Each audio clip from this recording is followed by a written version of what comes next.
We actually played a showcase for the Music Row, and Steve got his first writing deal out of that deal. So did Skip Ewing.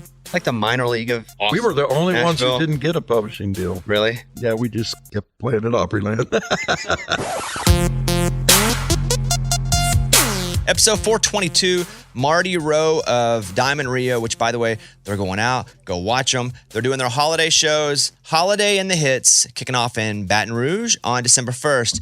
But it's pretty cool. I mean, Diamond Rio was the first concert I ever went to, and I do bring that up, but I almost forgot to bring it up. I guess I've known we're going to do it, and I've thought it 10 times, but I almost never said anything about it. And then I kind of felt weird going, yeah, it was at a theme park. Because Why do you feel weird? I don't know, because I didn't know if they would be like, yeah, that's before we hit it. I just didn't know, but it was at Magic Springs. It was awesome. There were like 1,000 people there. It's my first ever concert. So Marty Roe of Diamond Rio. Now he talks about the band. They originated as the Tennessee River Boys back in the 80s. They turned into Diamond Rio. They signed with Arista Nashville in 1991. I mean, come on, this song, Meet in the Middle, is like the ultimate country jam. I mean, this is it. And if I were to go through just some of the songs that I listen to over and over again, I mean, Beautiful Mess from 2002 was really a jam. What a beautiful mess, what a beautiful mess I mean, Norma Jean Riley, come on. Norma Jean Riley, jam. I mean, they have a bunch of number ones. Oh, how about Unbelievable, 1998.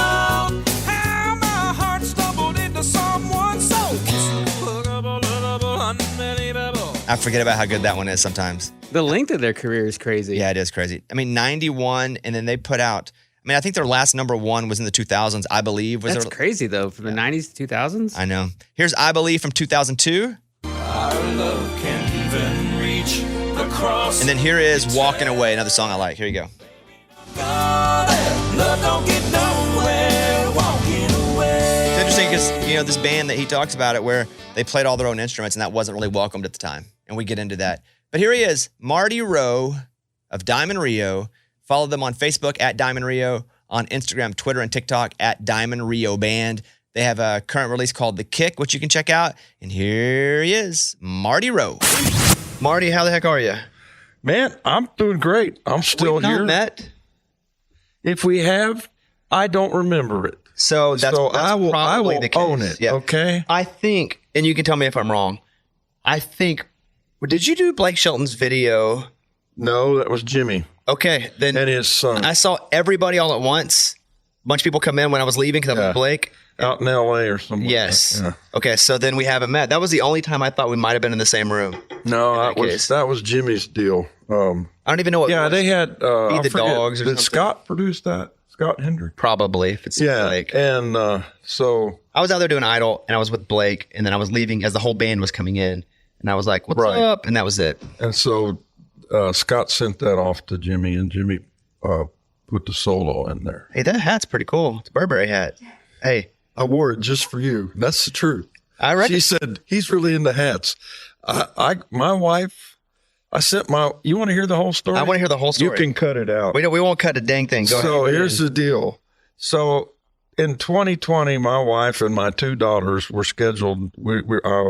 Somebody was sending them on a trip to Paris, and they really wanted to go. And my brother's daughters were in school over there. So anyway, that got nixed, of course, because it was 2020 and it didn't happen. So last year they had to cash out their plane tickets, and they ended up going to Hawaii. And I'm on the road making a living, and she's complaining about being in Hawaii for her vacation. Anyhow, fast forward to this year, they finally got to go to Paris. And so I had looked at one of these hats. I didn't know. She said, "What do you want for Christmas?" And if I want it, I go get it. And I'm not real picky about stuff, but I have a large hat collection, and somebody told me you do too. I have a hat collection, a shoe collection, dog collection. It feels like I have a collection of shoes, but not a shoe collection. Yeah, exactly. Yes. Do you know how much that hat cost you? Yes, I found out. But I found out, here's the deal. I found out, so she couldn't find it in Paris. She finds it in London. Apparently it was cheaper, which is a relative term. Very so, yeah. relative, and not any of my relatives. But she goes, it was 420 euro. So get your phones out and you do the translation. Well, it's a lot of money. When I saw you coming, I was like, look at Marty Roe. And I go, Yeah. I said, when I first saw it for Christmas last year, I said, oh man, I don't want one of those. I said, that hat is literally, you put something of that garment on and it's basically saying some things I don't want to say to people. And she goes, well, we can find a fake one. And I went, well, that's even worse. Yeah, that's right. Well, I appreciate when you walked through, I was like, that is legit. 330 or 40 bucks for this hat. And this is probably the only place I will ever wear it. Really? Just for you. No, that's a fact. It brings out your eyes. Yeah. Did you know? And you don't. I brought you a couple. I know. I see that. I can't wait to look at it. You know, they were not that expensive. What's interesting about you and about Diamond Rio, my first ever concert of my whole life was you guys. I heard that. Oh, you have? How old were you? 11. Okay. Something like that. Diamond Rio formed in 1982 at Opryland, USA, a former theme park that was based on country music in Nashville. And they had some member changes early in the years, but since then, the band has consisted of the same 6 members from 1989 to 2022. 3 of the band's albums have been certified platinum. They've received 4 Group of the Year awards from the CMAs, 2 Top Vocal Group awards from the ACMs, and 1 Grammy Award. We went to Magic Springs, and it was a in Arkansas theme park. Yeah. A theme park. And I mean, I listened to you guys' tape. It was that transition of tape to CD time for me too. So I had the same exact tape and CD, same album, because it had all kind of shifted from tape, and I was so pumped. And it was awesome. I mean, I don't really remember anything except for just like being, I cannot believe I'm seeing famous people. That's what it felt like to me as a kid in a small town from Mountain Pine, Arkansas. And you guys are my first concert ever. And it was awesome. And I kept waiting for Meet in the Middle. And you did it finally. And then that was it. Show was over. It was great. Yeah. Yeah. We learned pretty quick when we only had one hit, which was Meet in the Middle. You play that one last or your walkout music after that. So that was that, you listen to music sometimes and it really reminds you of things. Listening to that record, that reminds me of riding in the van going to and from church. That was a really significant time, and that's what we listened to. I've been there, done that. That's what we listened to. That was that record. Back every time we did anything was that record. Is that right? You have a big piece of like my memory and my life with you guys. When you go and you start singing at Opryland, now this is before Tennessee River Boys. This is just you. What were you doing at first when you started to be a performer? Were you doing songs about the park? Were you by yourself? Were you in a group? Like, what is your first singing job at Opryland? Yeah, it was a cast show called Country Music USA, and we did what you would call mimicking, and we did country hits, and you were supposed to. It was a caricature, do kind of what your version of them, and I had an ability apparently with my ear to. Who's that? To do a lot of. Who'd you have? What'd you say? I had the ability with my ear. Got it, with your ears. That's what you said. Got it. To be able to manipulate my voice and sound like different people somewhat. You could sing like that artist? Well, enough that it got by. I mean, I was a big Gatlin fan, so I can't do it anymore, but I could do Gatlin. I did Hank Sr. Could you do impressions too? Like that's what it was. Yeah, but could you do like spoken impressions as well? No, not really. Just singing. Some of my friends have that ear, like you're talking about. Yeah, I can't a little bit, but no. They can hear someone sing, and they can sing just like them. They can hear like a Rich Little or whomever. Yeah. But they can do those impressions like that. But you could do that singing. No, but you got to sit and practice that. Is that what you did? Yes, I did for that. You would just listen to the tape over and over? Yeah, like Stephen Curtis Chapman, you know. I do know him, yeah. Stephen Curtis Chapman. He's an American contemporary Christian music singer, songwriter, producer, actor, author, and social activist. Chapman began his career in the late 80s as a songwriter and a performer, and has received the most awards in Christian music. That's 5 Grammys and 59 Gospel Music Association Dove Awards. That's more than anybody. Chapman's first number 1 was His Eyes, which was released in spring of 1988. His eyes never close in sleep, and no matter where you go, you will always be in his eyes. Steve and I we did the Plaster Flat and Earl Scruggs. Jeez, excuse me, forgive me. But yeah, we did that, and so that wasn't too hard. the Gatlin thing's really kind of what got me in the door. At that time in my life, I pretty much could nail that. You and Stephen Curtis Chapman working together at Opryland? That's where we both got our start. That's And that's we were great. writing some together, and actually, when I got into this band, which was the Tennessee River Boys at the time, and had a show at the park, we actually played a showcase for us and about 3 or 4 other writers that were worked out at the park for the Music Row. And Steve got his first writing deal out of that deal. So did Skip Ewing, Tim Nichols, It's like the minor. Jerry Sally. It's like the minor league of. Awesome. We were the only ones Nashville. who didn't get a publishing deal. Really? Yeah, we just kept playing at Opryland. The Tennessee River Boys, that always turned out that evolved into Diamond Rio. But how did the Tennessee River Boys come together to begin with? That was some other guys, not any of us. And they had a new ride called the Grizzly River Rampage. And they had formed a band and were playing private things at the hotel. They had a booking agent. And the hotel, they formed a band to get jobs over there. And then they asked them to just do what they were doing. It was basically top 40 type stuff, current country music. And they were good performers. Paul Gregg, the bass player in Restless Heart, his brother Danny, and Matt Davenport, and Ty Herndon was the lead singer. And so they just rotated. But since it was an act there, did people come in and out? Yeah, man, the band was, it was kind of like Spinal Tap. Yeah. There were many different people that claimed have been in this band. Yes. So what was special about you guys' version of it? Well, it became much more original. We became more focused. When I came in, we were more focused on trying to get a record deal. The advent of Alabama had happened because that was in 82 and Alabama was brand new, and the idea of a kind of a rock and roll band in country music, self-contained, so it was perceived, and so we chased that dream. At the same time, Paul and Greg and Scott Hendricks and all those guys were putting together a band down on the road. They'd been playing studio stuff, and we're all just young, trying to do hip stuff that was basically a cross between our country background and the 70s rock and roll that we grew up loving.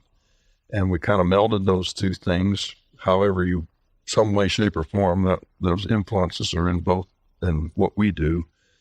And we just kept on plowing and creating, and reality of getting married, having children, attrition.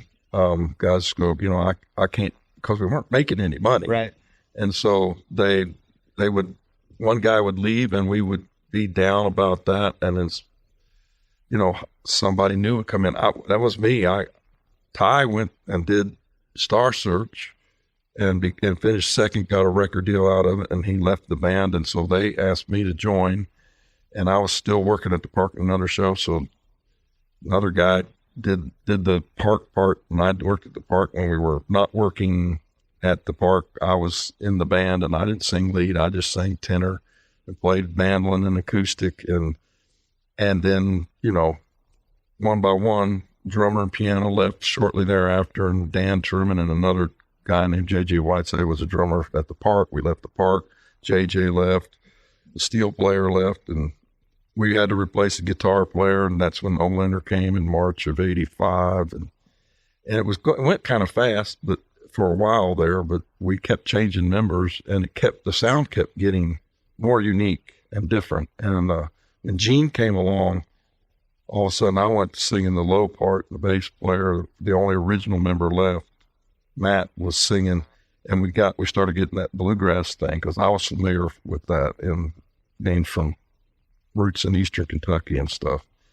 And then Matt decided to leave when I became the lead singer, and Dana came along. Of course, he is bluegrass. It's the Osborne Brothers and all that, Right. uncles, and I can remember the first song we did with Dana. It was the vocal sound, man, it locked in. But the idea to have a piano and a Bender guitar and a piano was just organic, and the different influences that we had. We'd all like Dixie Dregs. I don't know if anybody knows who that is, but they had a lot of ensemble harmony stuff instrumentally. So instrumentally, we had a unique sound, and I thought I wanted to hang on to that because instrumentally, you knew who we were before you ever heard the vocal, and I thought that was valuable. Let's take a quick pause for a message from our sponsor.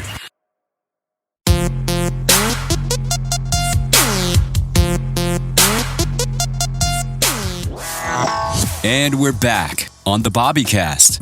Whenever you were playing mandolin or rhythm and singing, As soon as Gene came around, I hung the mandolin on the wall, and it's pretty much been there ever since. well, were you ever like, I should be the lead singer? Like, No, when you weren't the lead singer, you didn't feel like you should be? I was Then shy. how did they coax you into it then? I liked singing, lead the melody, but I didn't want to be the front guy.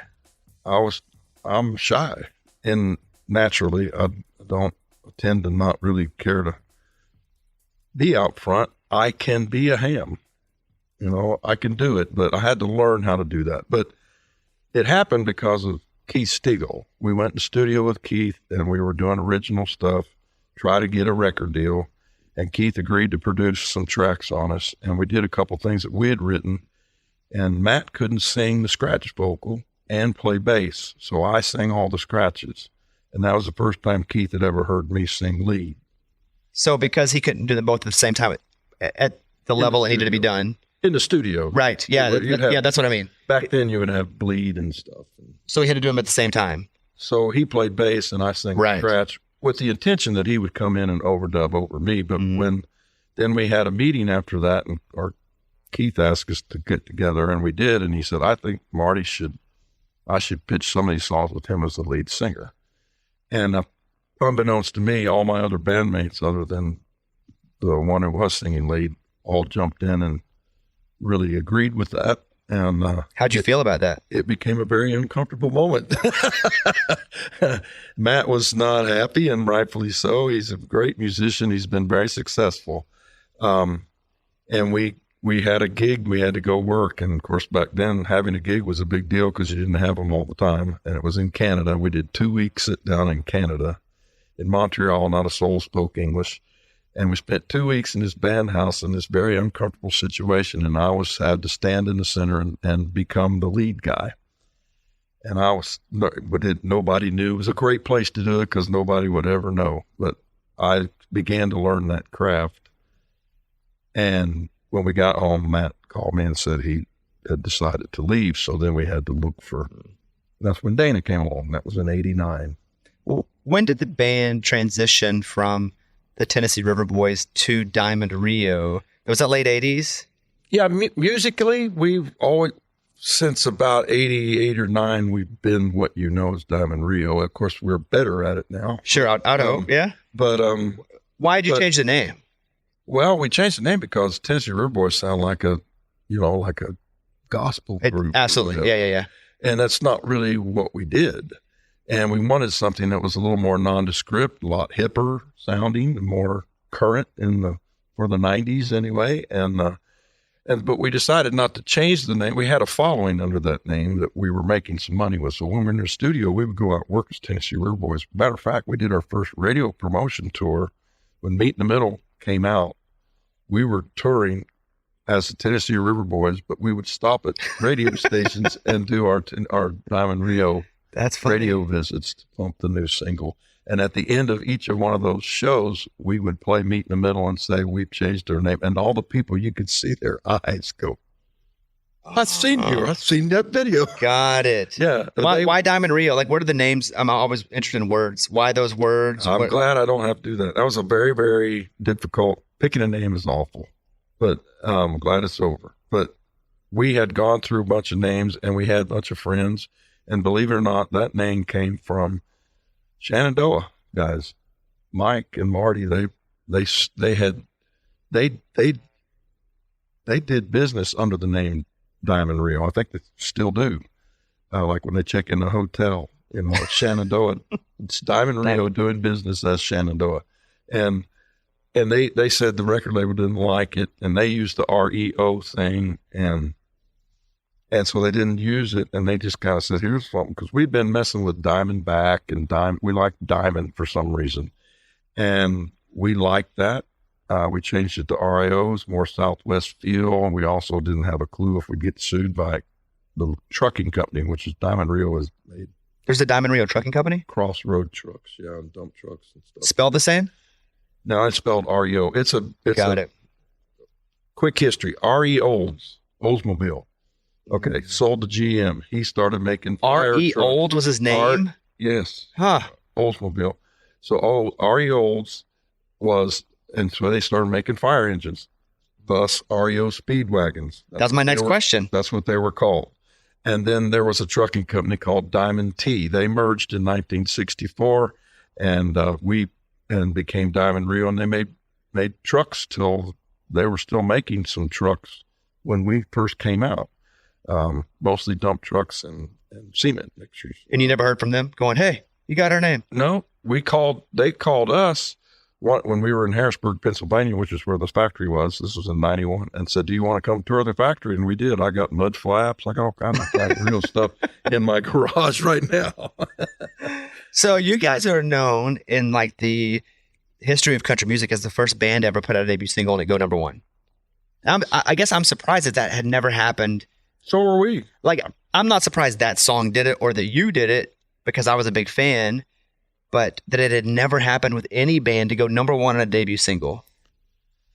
Yeah. That's it's really tough. I mean, all the great bands. Alabama didn't do it, and they would probably have the best shot, I guess, but they had Tennessee River, and that came out, and it went like top 20, and then they released My Home's in Alabama. That went number. Then they re-released Tennessee River, and it went number one.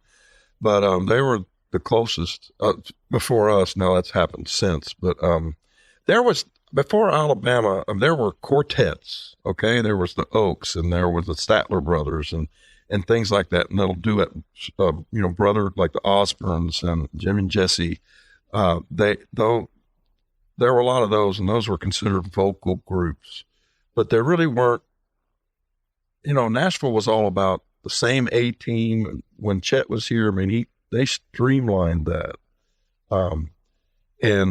And it was a factory, and so great players, but they played on all the records. And being a band and coming up in the 70s, rock and roll was all about the band. It wasn't even, you didn't even have pictures of the band. It was just Chicago logo, whatever.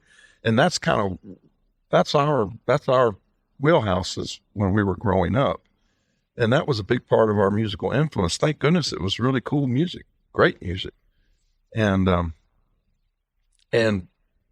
I never really made a distinction I didn't grow up making a distinction between country and, because I did classic stuff, I was in choral groups, and I just liked great music, and I enjoyed all of it. And I guess in some way, shape, or form, there's some of those things that influenced what we did, and it's kind of a hodgepodge, which is true of all generational music.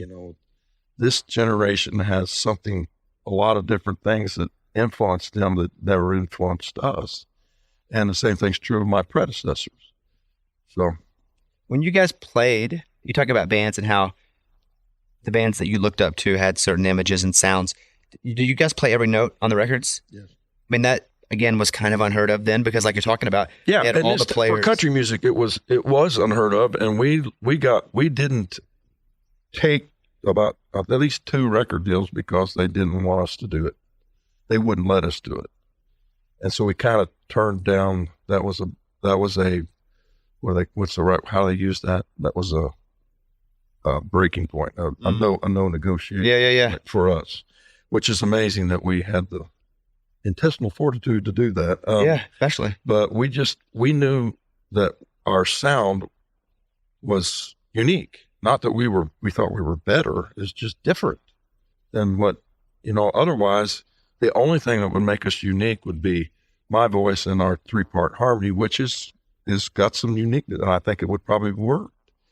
But you would have lost all of it. Are they like, you're crazy? You're not taking a deal? you have lost Jimmy Olander's Yeah. Bender guitar and the texture between Gene and the piano, and that Bender playing unison licks and harmony licks, all that. They could have tried to mimic it, but there wasn't the first Bender that ever existed as far as double Bender like Jimmy plays. Him and Joe Glazer made it in their dorm room at Belmont. You know, I mean, and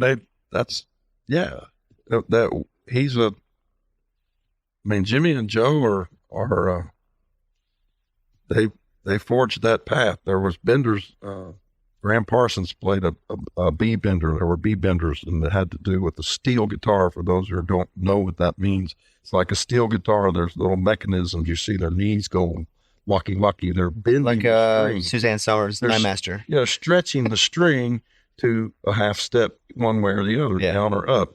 And so Jimmy has that mechanism hooked to his guitar strap and to his belt loop, another one. And so he does these weird commotions, and that's how Meet in the Middle was created. That lick, you can't play it. He can't play it without a Bender guitar. That right? Nicely done. Yeah, it's exactly that. People think that's the studio recording. It's not. It's actually no. Meet in the Middle was released in 1991, and it was the first of 5 #1 songs. Is there a story behind why that song was picked? No, man, Jimmy and I, when we heard the demo, we got outvoted on whether to cut it or not, 4-2, because we were not into it. The demo was not good. It wasn't like it is. The bridge didn't exist. And Monty Powell, who was my roommate in college and was producing what we were doing along with Tim DuBois. But Monty and I and Jimmy, we went to work on, mostly Monty, and we're just coming up with some sort of turnaround, a bridge or whatever you want to call it, a B section.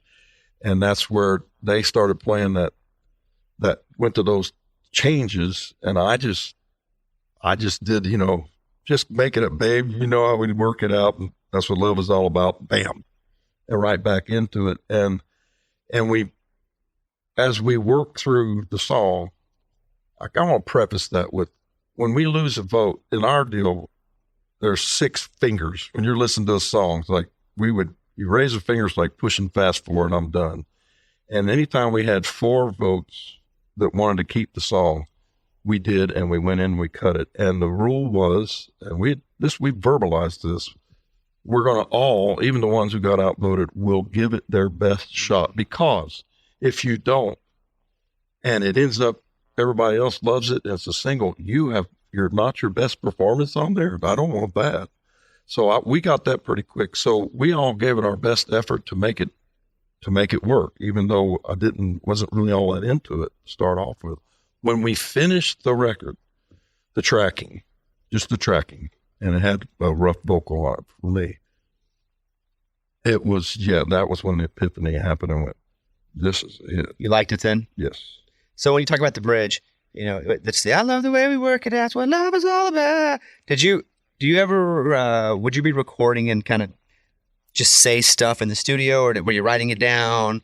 Like, how would you come up with that new bridge, and that one specifically?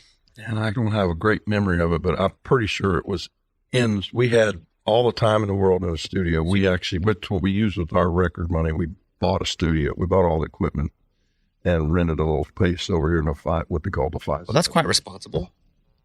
Yeah. Yeah. So we did not go blow it. It doesn't sound like it. So you guys, how did it feel? Because it depends on the speed of the success of the song. Did it feel like Meet in the Middle was flying up a chart? Yes, sir. Did your life feel like it was changing? Yes, sir. And Yeah, what, because we were starving to death and had struggled. I've been in this band since '84.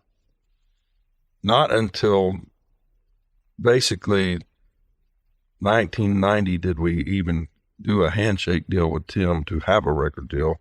And on that, we were able to get some writing contracts and a little bit of money and sit down, and I didn't go on the road anymore. We wrote, and the way we wrote, Monty had a 16-track in his basement. We would sit and work all day on write on stuff and literally get on the bass boat to unwind and go fish all night long. and do it again the next day? Yep. Then, and we kept writing, and Jimmy and I and Dan, did a lot of that together and ended up coming up with a lot of songs that other guys were writing to. And we spent our time writing in the studio, not unlike what they used to do back in the 70s, where you just kind of go in and create a record. Now, we were listening. We put all of our stuff right alongside with the greatest. We were all of a sudden getting top-notch songs pitched to us, and we didn't give ourselves preference. Matter of fact, we probably judged our stuff more critically. Really? Instead of the other way around, which is usually the case. To a fault, yes. But we found great songs, and then we always made them our own. We didn't. Sometimes if the demo was great, we would not be too proud to go, let's see if we can do that just a little better. Diamond Rio on that arrangement. But that's not true most of the time. At least it wasn't for us. The Bobbycast. We'll be right back.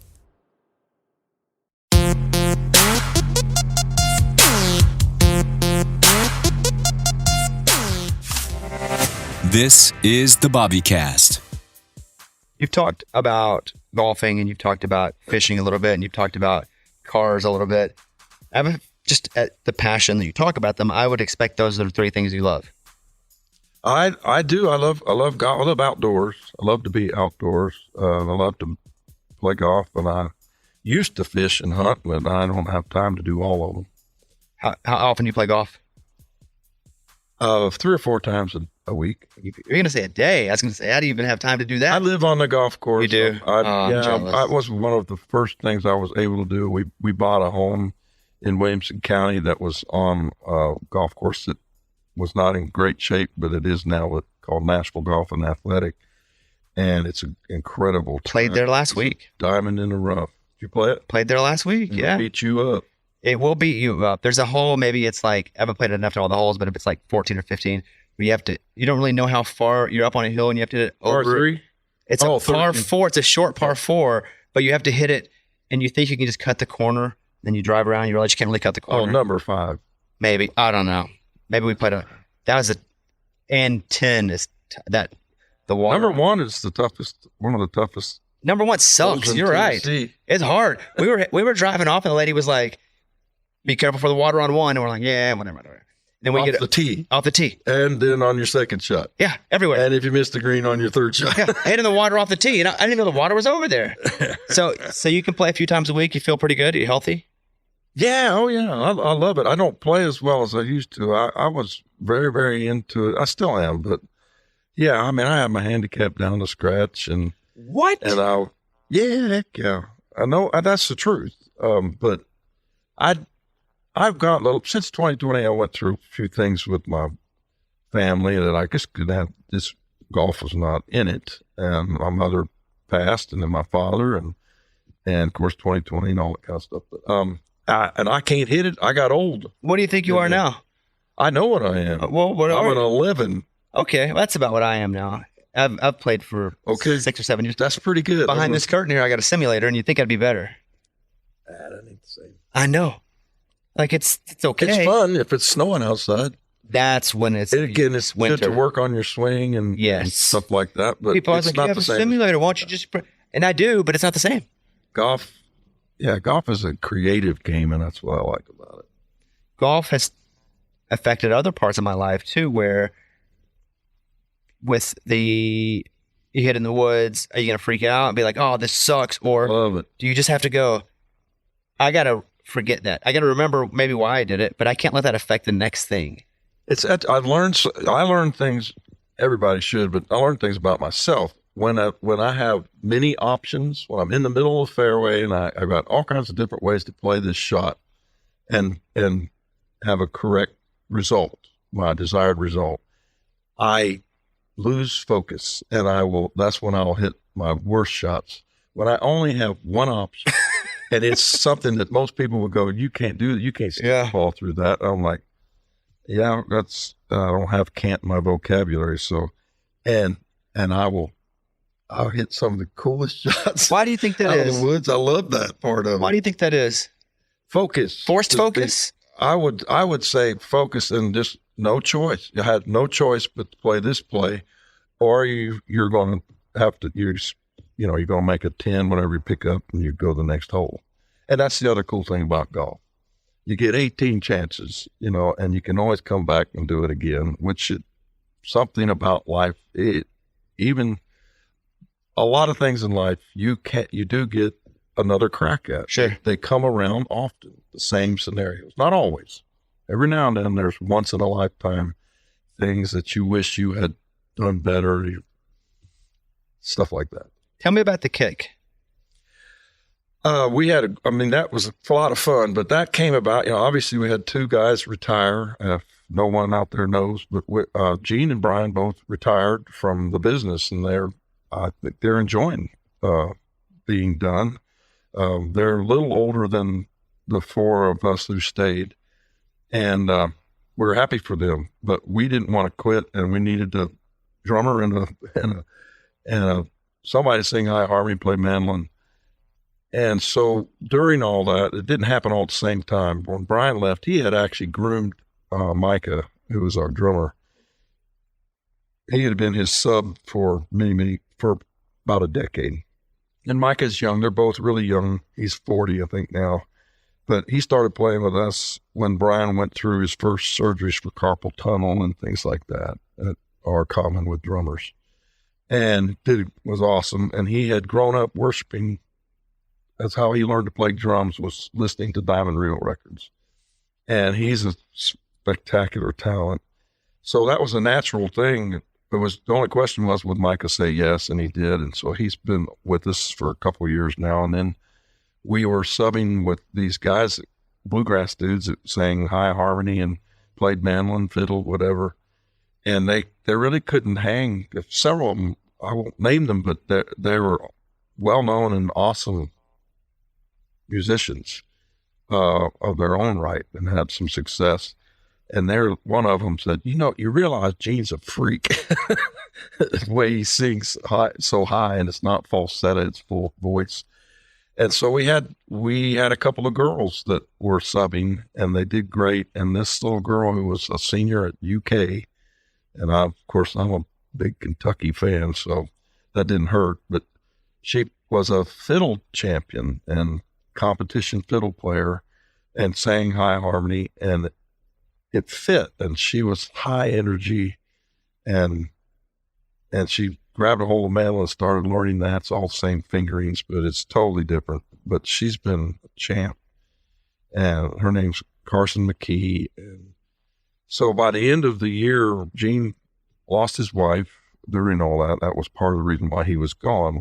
That's the only reason. He was obviously where he needed to be with June and her struggle. And that when that was over, Gene was 73 years old, 72 at the time. And he decided he wanted to do the same thing as Brian did. And so when that happened, we asked Carson if she would at least, do a full year with us.